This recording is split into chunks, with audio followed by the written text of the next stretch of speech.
আমাদের বাংলা ইন্ডাস্ট্রিতে এক অত্যন্ত জনপ্রিয় নাম হলো যিশু সেনগুপ্ত। তবে শুধু বাংলা নয়, তার পাশাপাশি হিন্দি তেলেগু ছবিতেও তিনি অত্যন্ত জনপ্রিয় একটি নাম। তবে তার অভিনয় জীবনের শুরুটা সাফল্যের সাথে হলেও তার কেরিয়ার ধ্বংস হতে চলেছিল এক সময়। তো আজকের ভিডিওতে আমরা যিশু সেনগুপ্তের সেই অজানা গল্পের কথাই আপনাদের বলবো। তো বন্ধুরা, বর্তমানে বাংলা ইন্ডাস্ট্রির ছোট পর্দা থেকে বড় পর্দা সব জায়গাতেই যিশু সেনগুপ্ত একজন অত্যন্ত জনপ্রিয় অভিনেতা। সম্প্রতি তাকে দেখতে পাওয়া গিয়েছিল স্টার জলসার জনপ্রিয় গানের একটি রিয়ালিটি শো সুপার সিঙ্গারের সঞ্চালকের ভূমিকায়।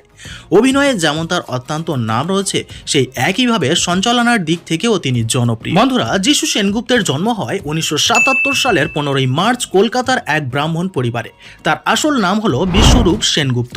তার বাবা উজ্জ্বল সেনগুপ্ত ছিলেন একজন বাংলা চলচ্চিত্র জগতের অভিনেতা, তাই ছোটবেলা থেকেই বাড়িতে তার চলচ্চিত্র জগতের চর্চা ছিল।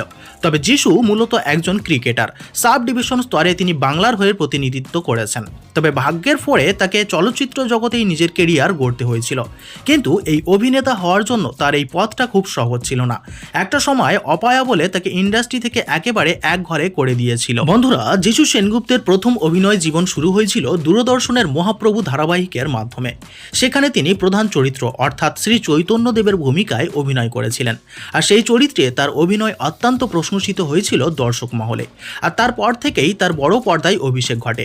দীনেন সেনগুপ্তের পরিচালনায় প্রিয়জন ছবিতে তিনি প্রথম অভিনয় করেন, কিন্তু সেটা কমার্শিয়ালি সাফল্য লাভ করতে পারেনি। তারপর থেকে বেশ কিছু ছবিতে তিনি অভিনয় করেছিলেন, কিন্তু সেগুলো সেভাবে সাফল্য পায়নি, যার ফলে আস্তে আস্তে তিনি মুখ্য চরিত্র থেকে সরে গিয়ে পার্শ্ব চরিত্রে অভিনয় করতে শুরু করেন। বেশ কিছু ছবিতে তাকে পার্শ্ব চরিত্রে অভিনয় করতে দেখেছে বাংলা চলচ্চিত্রের দর্শকেরা। 2003 সালে ভারত বাংলাদেশের যৌথ পরিচালনায় মনের মাঝে তুমি ছবিতে যিশু সেনগুপ্ত একটি গুরুত্বপূর্ণ চরিত্রে অভিনয় করে। আর সেই ছবিটি এই দেশে না চললেও বাংলাদেশে সেই বছর সর্বোচ্চ ব্যবসা সফল ছবি ছিল সেটি। আর সেই সময় দীর্ঘ 6 মাস আর কোনো কাজ পাননি যিশু সেনগুপ্ত। আর সেই সময় যাত্রা করেই সংসার চালাতে হয়েছিল তাকে।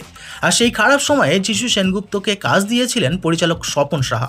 অভিমন্যু, কুরুক্ষেত্র, মহাগুরু, সজনী, সংগ্রাম, চোরে চোরে মাস্তুতো ভাই, প্রেমী, বিভিন্ন ছবিতে অভিনয় করেছিলেন তিনি। আর এরপর তিনি বলিউডে স্যাম বেনেগালের Netaji Subhash Chandra Basu, the forgotten hero সিনেমায় কাজ করেন, কিন্তু সেখানেও সেভাবে জনপ্রিয়তা পান না। তারপরে তিনি চলে আসেন জনপ্রিয় পরিচালক ঋতুপর্ণর কাছে এবং তার হাত ধরেই তিনি আবার ইন্ডাস্ট্রিতে কামব্যাক করেন। এরপর 2012 সালে ঋতুপর্ণ ঘোষ পরিচালিত চিত্রাঙ্গদা সিনেমায় তার অভিনয় অত্যন্তভাবে প্রশংসিত হয়েছিল সমালোচকদের কাছে। এছাড়া তিনি অভিনয় করেছেন ঋতুপর্ণ ঘোষের পরিচালনায় নৌকাডুবি, আবাহমান, সব চরিত্র কাল্পনিক ইত্যাদি। তবে ঋতুপর্ণ ঘোষের অকাল প্রয়াণের পর সকলে ভেবেছিল আবার হয়তো যিশু সেনগুপ্ত হারিয়ে যাবে, কিন্তু সৃজিত মুখার্জির পরিচালিত জাতিস্বর ছবিতে তার অভিনয় অত্যন্তভাবে প্রশংসিত হয়েছিল দর্শক মহলে। আর এরপর থেকেই একের পর এক ছবিতে তিনি কাজ করেছেন দারুণভাবে, জনপ্রিয়তাও পেয়েছেন দারুণভাবে। বর্তমানে তিনি একজন জনপ্রিয় অভিনেতা, সে বাংলা ইন্ডাস্ট্রি হোক বা বলিউড। এছাড়াও তেলেগু ছবিতে তিনি একজন জনপ্রিয় ভিলেন হিসেবেও খ্যাত। তিনি বলিউডে বহু জনপ্রিয় ছবিতে অভিনয় করেছেন। তো বন্ধুরা, এই ছিল যিশু সেনগুপ্তের অভিনয় জীবন শুরু থেকে জনপ্রিয়তা পাওয়া পর্যন্ত কাহিনী।